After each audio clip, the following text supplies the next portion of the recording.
Storms, and we'll see what it looks like. It looks like a long skinny piece.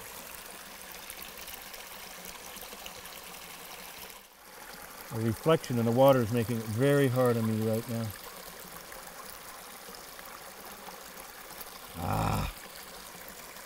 There it sits, and I can't, oh, got it.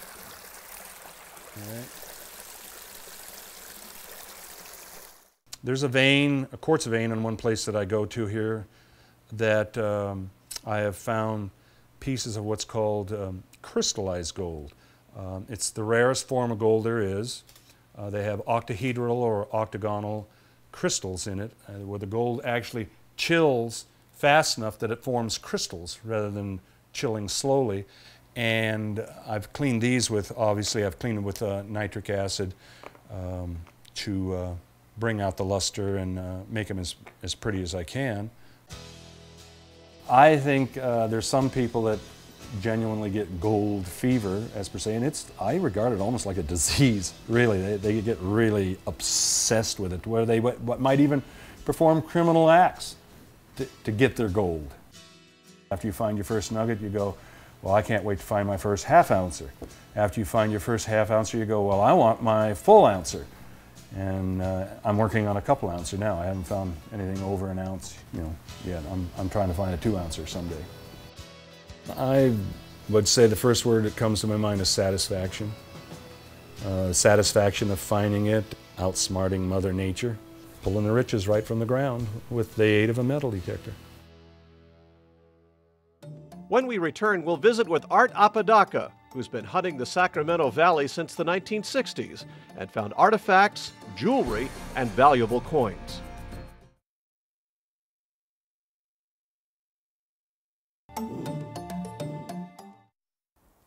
Welcome back to Treasure Hunting America. Art lives in Merced, California, and has the perfect opportunity to hunt old ghost towns in the Sierra Nevada foothills. He doesn't look for gold, but finds delight in hunting what the 49ers left behind. I got started back in 1969, just looking at the magazine, and it excited me looking at what they were finding, with a metal detector, and I figured, hey, that should be fun, So I ordered it through the mail, got it, and it must have rained for about 2 months that I couldn't even get out. At that time, they were not waterproof, but I figured out a way to do it waterproof. I just wrapped a plastic bag around it, and off I go, We had prime land, we were finding old stuff, old buffalo nickels. We just finding left and right, What kept me going is the exercise and, just getting out and relaxing, something like fishing, which I used to do before, but metal detecting took over it. One of Art's favorite places to hunt is a large reservoir and longtime recreational area near his home. This lake was made about 1900s, I think. Well, I even remember when I used to be a kid, I used to come back here in the 40s with my mom and dad. I just do it because I love it, and especially my wife loves it when I bring her those big diamond rings, Then she loves it,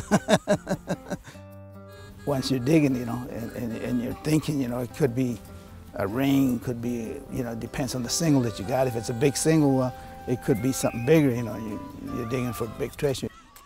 These are some gold items that I found around the lake, parks, and some old home sites also. Mostly the lake that I have found in the past few years.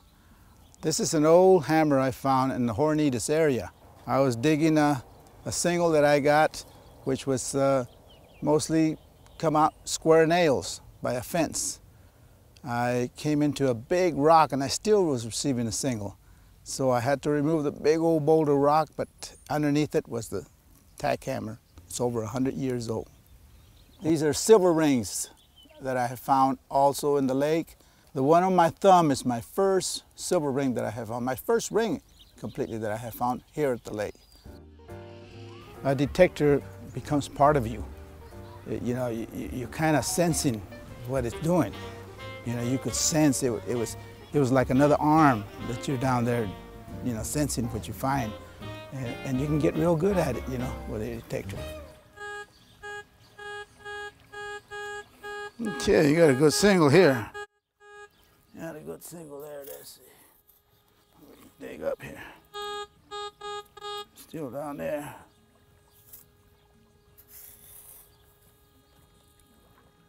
Okay. Hey, look at that. Look at that. What came out of it? Wow. I think we found a gold bracelet here. It looks like it was lost, either going in swimming, going in to swim, or the latch might have come loose.